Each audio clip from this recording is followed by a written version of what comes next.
चलिए दोस्तों, तो इस वीडियो में हम प्रश्नावली 7.1 का एक्सरसाइज 7.1 का क्वेश्चन नंबर 2 सॉल्व करते हैं। लास्ट की वीडियो में मैंने इसका फर्स्ट क्वेश्चन सॉल्व कर लिया था 7.1 का। इस वीडियो में हम सेकंड और थर्ड क्वेश्चन सॉल्व करते हैं। तो अब देखते हैं क्वेश्चन में क्या पूछा है हमसे। तो क्वेश्चन में बोला है कि ये चतुर्भुज दिया है, एक चतुर्भुज ABCD एक चतुर्भुज है जिसमें AD बराबर BC और कोण DAB बराबर कोण CBA है। तो ये पूरा एक चतुर्भुज है। तो हमें सिद्ध करना है कि त्रिभुज ABD सर्वांगसम है त्रिभुज BAC के, फिर BD बराबर AC है, कोण ABD बराबर BAC है। तो चलिए इसको देख लेते हैं। मैंने जो क्वेश्चन में दिया था वो मैंने लिख लिया है। तो सबसे पहले हम कौन कौन से त्रिभुज की बात कर रहे हैं। त्रिभुज पहला पार्ट है इसका, त्रिभुज ABD तथा त्रिभुज ABC में, यानी कि ABD एक त्रिभुज ये वाला हो गया और एक त्रिभुज ये हो गया ABC। ये दोनों त्रिभुज अलग अलग हैं। ये दो त्रिभुजों की बात कर रहे हैं। तो लिख दिया त्रिभुज ABD बराबर ABD तथा त्रिभुज ABC में जिसमें AD बराबर BC, यानी कि AD एक भुजा ये हो गई और एक भुजा ये हो गया BC।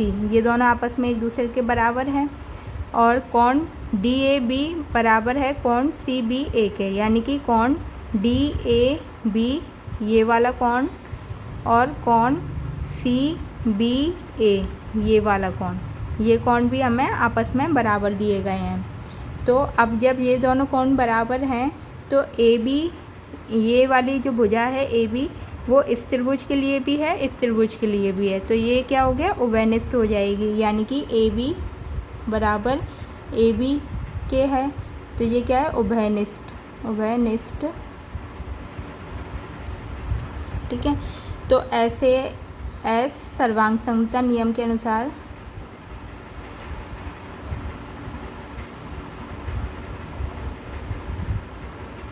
नियम द्वारा त्रिभुज ABD सर्वांगसम है त्रिभुज BAC के।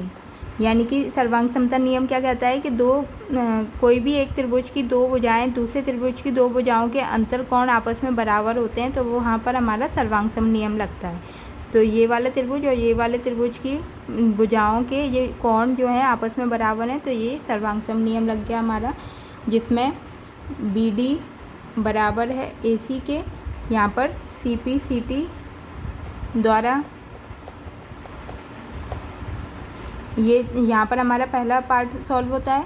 तो सेकंड पार्ट भी CPCT के द्वारा सेकंड पार्ट भी हमारा क्या बोलता है कि सर्वांगसम त्रिभुज में संगत भाग बराबर होते हैं। तो सर्वांगसम त्रिभुज ये दोनों हैं, इनके संगत भाग भी आपस में बराबर हैं। तो यहाँ पर हमारा CPCT नियम लागू हो रहा है।